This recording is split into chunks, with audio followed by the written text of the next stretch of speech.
মোৰ আৰু ঈশানৰ বিয়াখন সামাজিকভাৱে বৰ ধুমধামেৰে হৈছিল।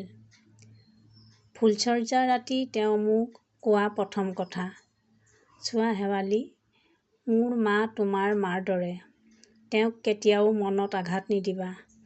সৰুৰে পৰা মায়ে মোক বহুত কষ্টেৰে ডাঙৰ দীঘল কৰিছে। মোক কেতিয়াও দেউতাৰ অভাৱ অনুভৱ কৰিব নিদিলে। ময়ো বিচাৰোঁ তুমি মোৰ মাৰ সকলো দুখ কষ্ট দূৰ কৰিবা। মাক কেতিয়াও নিজৰ ছোৱালীৰ অভাৱ অনুভৱ কৰিবলৈ নিদিবা।" মই মূৰটো জোকাৰি উত্তৰ দিলোঁ, "হয়।" আৰু তেতিয়াই মোৰ নতুন জীৱনৰ আৰম্ভণি হয়। মোৰ শাহু-আইক মা অবিহনে মই কেতিয়াও শাহু-আই বুলি ভবা নাছিলোঁ। মই শাহু-আইৰ নিজৰ ছোৱালী হ'লোঁ। মায়েও মোক বহুত মৰম কৰিছিল। বেমাৰ হ'লে মায়ে ঘৰৰ সকলো কাম নিজ হাতেৰে কৰিছিল। মোক একো কৰিব নিদিছিলে। এনেকৈয়ে মোৰ সৰু পৰিয়ালটো চলি গৈ আছিল। বিয়াৰ কেইমাহমানৰ পাছত মায়ে মোক আৰু ঈশানক ক'ৰবাৰ পৰা ফুৰি আহিবলৈ কৈছিল। প্ৰথমে মই যাব নিবিচাৰিছিলোঁ। তাৰ পিছত যাবলৈ মান্তি হ'লোঁ। মাকো নিবলৈ মন আছিল, কিন্তু মাৰ যাবলৈ মন নাছিল। গতিকে শেষত আমি দুয়ো কেইদিনমানৰ বাবে ওলাই গৈছিলোঁ।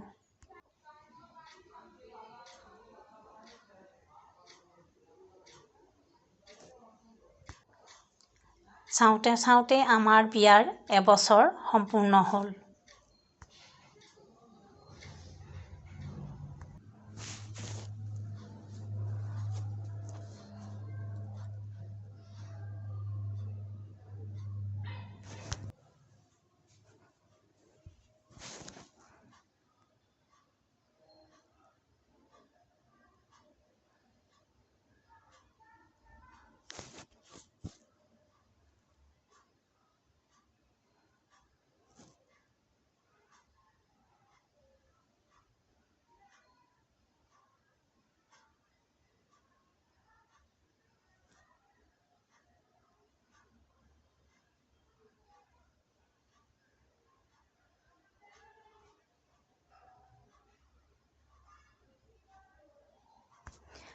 তাৰ পাছত এদিন তেওঁ এসপ্তাহৰ বাবে অফিচৰ পৰা বাহিৰলৈ যাব লগা হ'ল।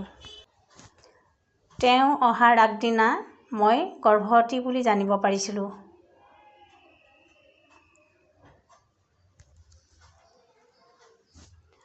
মই ভাবিছিলোঁ তেখেত ঘৰলৈ আহিলে মই সকলো ক'ম। তেখেত বাছত উঠি ঘৰলৈ আহোঁতে মেছেঞ্জাৰত কৈছিলোঁ, "আৰু কিমান দেৰি হ'ব?" তেখেতে উত্তৰ দিয়াৰ আগতেই শাহু-আইৰ মাত শুনি ডাটা কানেকশ্যন অফ কৰি মাৰ ওচৰলৈ গ'লোঁ। মাৰ লগত কথা পাতি থাকোঁতে হঠাৎ ফোনটো বাজি উঠিল। ৰিচিভ কৰাৰ লগে লগে সিফালৰ পৰা মানুহ এজনে ক'লে, "ঈশানৰ গাড়ীখন এক্সিডেণ্ট হ'ল। ঈশান বৰ্তমান চিকিৎসালয়ত অতি সংকটজনক অৱস্থাত আছে।"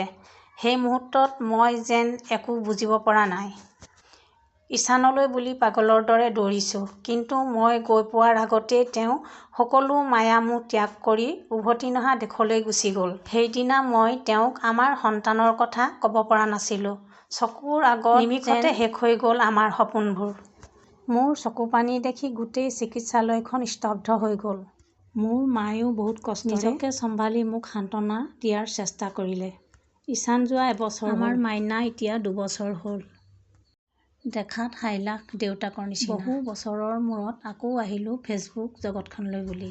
ডাটা কানেকশ্যন অন কৰাৰ লগে লগে কেইবাটাও নটিফিকেশ্যন ফোনটো মেছেজেৰে ভৰি পৰিল। প্ৰথমে মই মেছেঞ্জাৰত এটা আইডি বিচৰা আৰম্ভ কৰিলোঁ। সকলোৰে শেষত সেইটো আইডি আছে। মই কঁপা কঁপা হাতেৰে আইডিটোৰ ভিতৰলৈ গৈ দেখিলোঁ তেওঁৰ শেষ মেছেজ। "পাগলীজনী, তোমালৈ আৰু মালৈ কি আনিব নালাগে মই পচন্দ জানো নহয়। ধুনীয়া কাপোৰকে লৈ আনিম দেই। তুমি চিন্তা নকৰিবা, মই এঘণ্টাত উভতি আহিম।" মেছেজটো চাই এনেকুৱা লাগিছে যেন সকলোৱে এতিয়াও মথাউৰি বান্ধ মনা নাই। আকৌ বাৰে বাৰে মনটোৱে কৈ আছে, "তোমাৰ এই